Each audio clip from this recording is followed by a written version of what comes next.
Pag-usapan naman natin mga kababayan, itong si Robin Padilla. Senator Binoy, talaga naman mga kababayan, wala pa rin po talagang kagatol-gatol. Wala pa rin ginawa na matino itong si Robin Padilla. Umiepal na naman. Shoutout po Ma'am Yuki Sawaki at Israela McKinley. At wag pakinggan si Jaime Marcos. Sabi niya Sir Wilfredo Lazar, karapatan ni Apo Lakay na mailibing siya sa libingan ng mga bayani at nagsilbi siya sa atin bilang Pangulo at sundalo. Diba? Ito na nga, yung sinasabi ko po sa inyo na wala pa rin kagatol-gatol talaga itong si Robin Padilla. To the rescue ulit mga kababayan. Ay nako, ano ba ang gagawin talaga nito? Ibinoto ba talaga to tumakbo bilang senador para pagsilbihan talaga itong si Digong at itong si Kibuloy mga kababayan? Kakahiya po ang mga pinagagawa nitong sila Robin Padilla. Yung kahapon, ipinamalita natin na bukod kay Bato de la Rosa, ay itong si Robin Padilla rin mga kababayan. Talagang sinasangga nito yung mga sinasabi o mga sinabi, binitawang statement ni dating Pangulong Rodrigo Roa Duterte na alam niya kung saan nagtatago itong si Pastor mga kababayan pero secret. 'Di ba? Yung mga pulis, ang ginawa ni Bato de la Rosa, ito po ay binalaan niya. Kumbaga tinakot niya. Hoy, maghunos dili kayo, maghinay-hinay kayo. Ito naman ang sagot ni Robin Padilla mga kababayan. Nakakatawa naman yon. Ako'y nag-aral din ng criminology. Medyo wag naman tayo, sumobra naman tayo. Sa pag nagkagano na nagsalita lang yung tao, hindi mo na alam kung nagbibiro yung tao o seryoso mga kababayan? Siguro ang pwede nilang hingin dyan, hingan nila si ex-president nang sabihin nila. O ano ba yung official statements? Ano bang official statement nyo? Kasi baka nagbibiro lang ang tao. Puta, ang gulo rin nito eh. Putol-putol kung magsalita itong si Robin, mga kababayan, hindi na lang, Diyos ko, wala na talaga tayong mapapala dito. Naging number 1 senador pa. Pero yung kung magsalita, mas matino pa si Leni Robredo eh. Talagang tingnan mo, hindi mo makuha yung konteksto eh. Magulo pa sa bulbul. Di ba? Mabuti pa yung kanyang bigote, sinusuklayan niya para maging maayos. Pero yung kanyang pagsasalita bilang isang senador, hindi niya maayos-ayos. Kasing gulo ng bulbul eh. Mga kababayan, di ba nga, ito ay serious matter. Di ba? May kinalaman na ito sa national security. Dahil yung tao na yon ay tawag dito wanted. Di ba? Tapos itong si Digong, dinadaan lang sa biro-biro. Mga kababayan, kung sabi ko nga, dyan nga sa airport, dyan nga sa mga bus, sabihin natin bus station o kaya dyan sa eroplano, dyan sa sa mga matataong lugar, ay hindi ka pwedeng magbiro. Hindi mo pwedeng sabihin, "Hi, Jack!" Diba? Hindi mo pwedeng sabihin yun, mga kababayan. Dahil siguradong uhulihin ka. Ito maliwanag na talagang wag daw nating seryosohin. Ano, kailan natin seryosohin si Duterte? O paano pag nagsabi ito na papatayin niya si Pangulong Bongbong Marcos, hindi pa rin natin seryosohin? Again, mga kababayan, the freedom of expression, yan po ay talagang umiiral dito sa atin. Pero, hindi po yan absolute. Ang lahat ng bagay ay merong hangganan. Ang pagbibiro ay meron din hangganan. Di ba? Alam natin dapat kung sino ang bibiruin. At alam natin kung kailan tayo dapat magbiro.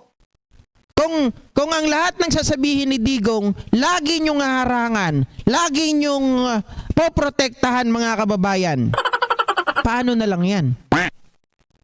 Ang daming beses na. Natapos na siya sa pagiging presidente. Nawala na yung immunity niya noon. Nung siya ay presidente, pag sinabi niyang siya ay nagdadamo to stay him awake after an hour, nandyan na yung mga spokesperson, ipagtatanggol siya. Ngayon naman, wala na siya, hindi na siya presidente. Nandyan naman ang mga senador para ipagtanggol siya. Aboy, napakaswerteng nila lang. Di ba? Oh, pati ba yung pinipinger daw niya, yung mga katulong niya, biro pa rin yon?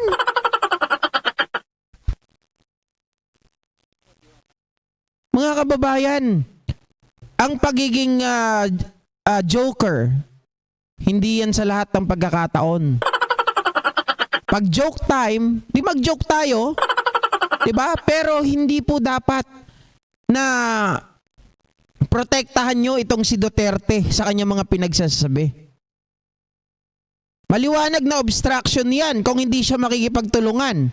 At kapag tinanong siya kung siya ba ay nagbibiro o hindi, mga kababayan, it's about time na dapat kayong mga legislator na mawalang kwenta, lalo ka na Robin Padilla at Bato de la Rosa, sana kayo na mismo ang gumawa, ang mag-amend ng batas na kung sino ang magbibiro sa oras ng seryoso ang pinag-uusapan, dapat kayo ay makasuhan at makulong. Kung maaari, minimum 10 taon. Di ba? Hindi na nakakatuwa mga ka-JP. Seryosong bagay ang pinag-uusapan tapos sasabihin niya. Alam ko kung saan nagtatago si pastor, pero secret.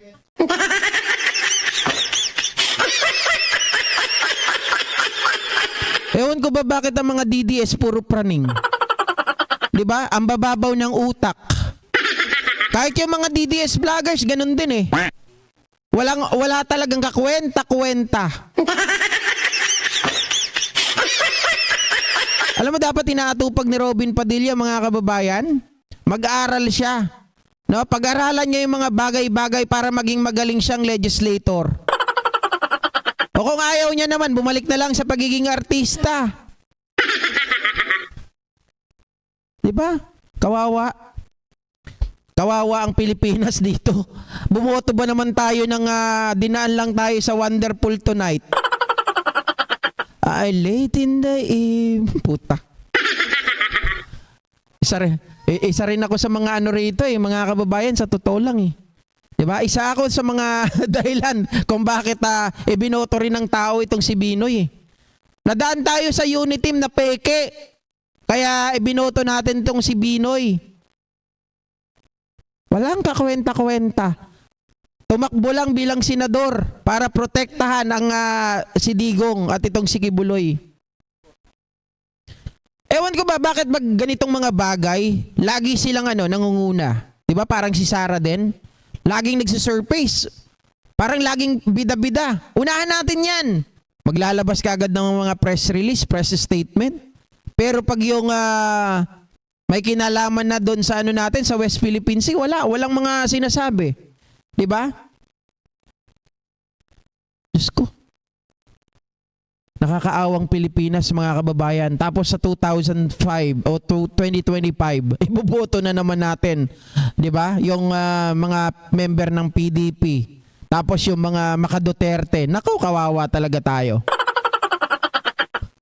Sabi ni Judah, wala na tayong magagawa kay Robin.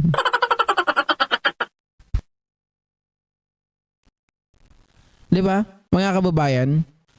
Hindi po kasi nakakatuwa sa totoo lang.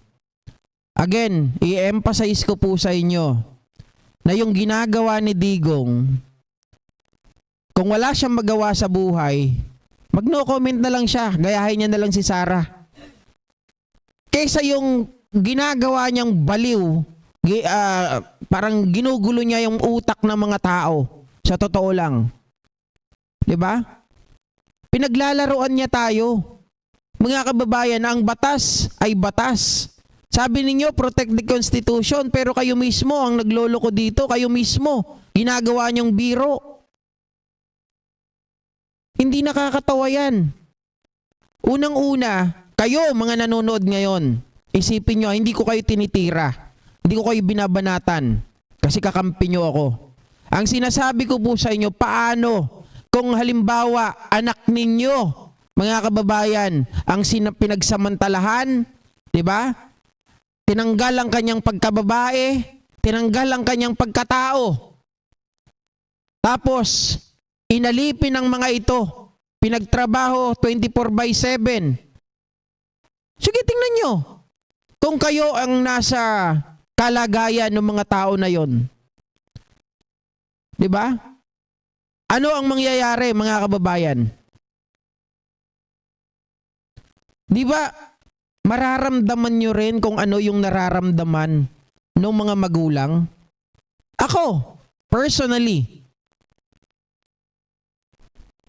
ano rin ako namolestya rin ako nung bata ako. Sabi ko nga sa inyo, di ba, nung 10 years old, nagpapagupit ako, chinupit ako ng 3 bakla. Tinutukan pa ako ng balisong. So, galit ako dyan sa mga ganyan. Sa totoo lang. At kung walang kasalanan, bakit nagtatago? Di ba? Yun lamang yun eh. Hindi natin dapat pagtakpan yung mga bagay-bagay na yan. Nakita naman natin kung paano nila pinagtakpan dyan sa Senado. Ayaw talaga nilang ipakulong, ayaw nilang ipakontempt itong si Kibuloy. Sabi ni Kibuloy, kung ano ang problema ninyo sa akin, doon dapat sa korte. Ngayon, nasa korte na. Nagpapakita ba? Wala. So sila mismo, mga kababayan, dahil may mga pera, may kapit sa gobyerno, yung mga senador na yan, nawawalan ng kwenta yung sinasabi nila na protect the Constitution. Wala naman palang kwenta sa mga taong may mga pera. Sabi ni Peli Acoba, wala nga daw utang na loob si Padilla kay BBM, hindi daw. What? Sorry, hindi ko na-gets. Walang utang na loob si Robin Padilla? Wala naman talaga, mga kababayan .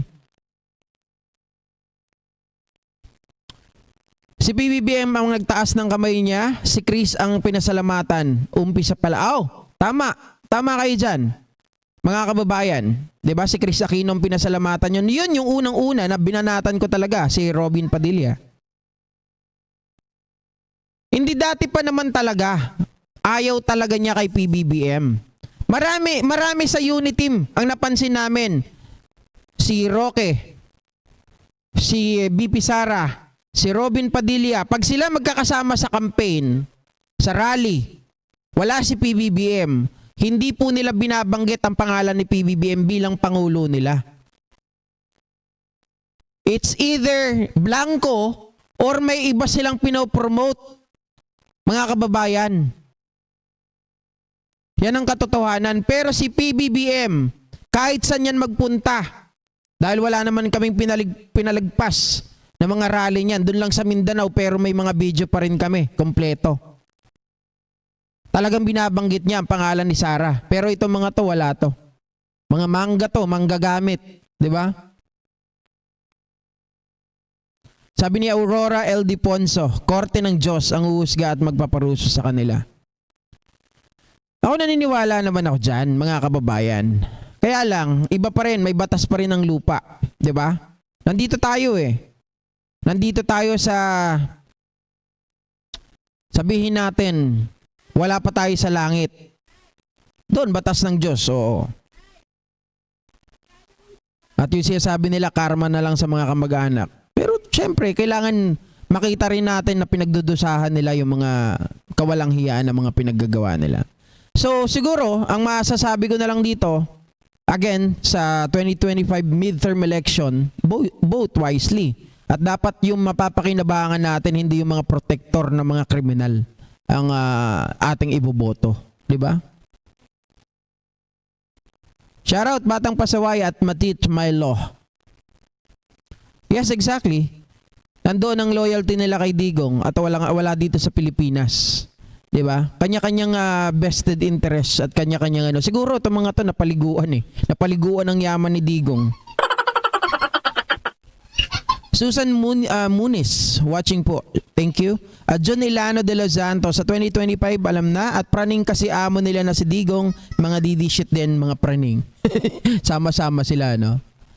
Noemi Parilla, bakit ba Amy ngayon against ka sa iyong kapatid? Dapat kung anong gusto ni PBBM, sumunod ka sa iyong kapatid. No, hindi ganon.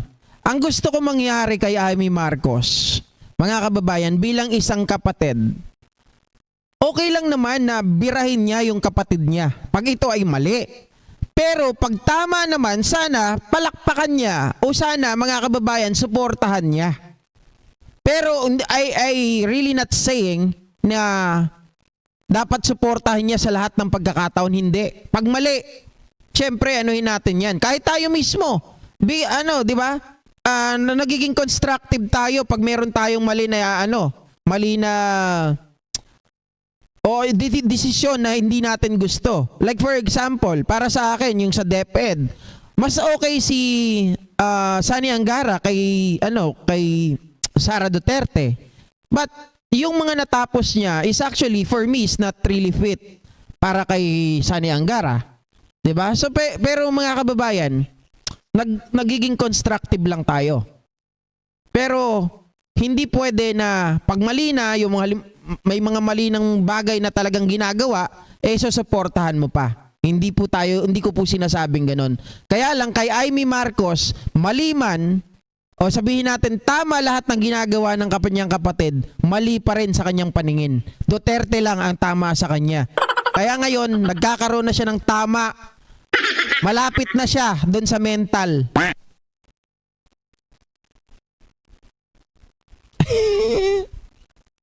Sabi ni Marilu Lauza, bakit boss, halata bang walang pakinabang ang mga artista sa bansa? Puro bugok at iba pa magnanakaw. Guys, hindi ko general Mayroong mga magagaling na artista sa Congress. Nandun ang artista na masasabi ko marunong. Like si Dan Fernandez, 'di ba? At nag-aral talaga 'yan. Mga kababayan, nagpakadalubhasa pa maging doktor. At bago siya naging congressman, talagang step by step, inaral niya. Makikita nyo naman kung paano siya magtanong sa kanyang committee, kung paano sila mag-imbestiga. Talagang matalino. Ganon din kay Richard Gomez. Pero kumpara kay Dan Fernandez, mas sa akin si Dan Fernandez. Pero dito sa mga artista na to, like Robin Padilla, papasok na naman si AP Salvador, papasok pa itong si Willie Rebillame. No. Wag na. Diba?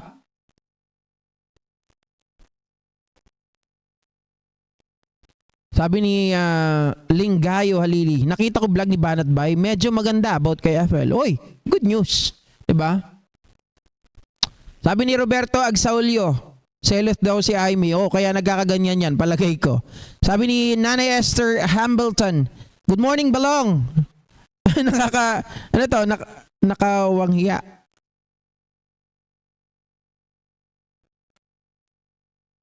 Anya atoy nay, nakawanhiya si Emmy. Kumakampi sa mga Duterte on the ridges. Sorry, hindi ko maintindihan. Cheryl Ann Martin, Nakashima. Yang dalawang R na yan, dumidikit lang sa unity para mapahiran ng grasya. At buti si Roque kahit pasayaw-sayaw hanggang... si Roque tao si Padilla, no? Mga kababayan. Ang hirap naman basahin nito. Ana Gary 58. Hello, watching here in Japan. I agree po sa inyong opinion, sir. Thank you. At Judah Discovery, hindi na napapansin kasi si Amy. Paano naman kasi mga kababayan? Totally contradict eh. Di ba? Totally opposite. Opposite pa ang baba. Hindi lahat ng artista. Hindi ko po nila lahat. May mga magagaling. At talagang sabihin natin na nagsikap, nag-aral talaga at pinag-aralan nila yung trabaho nila. Robin Padilla, 2 taon na. Tanga pa rin eh.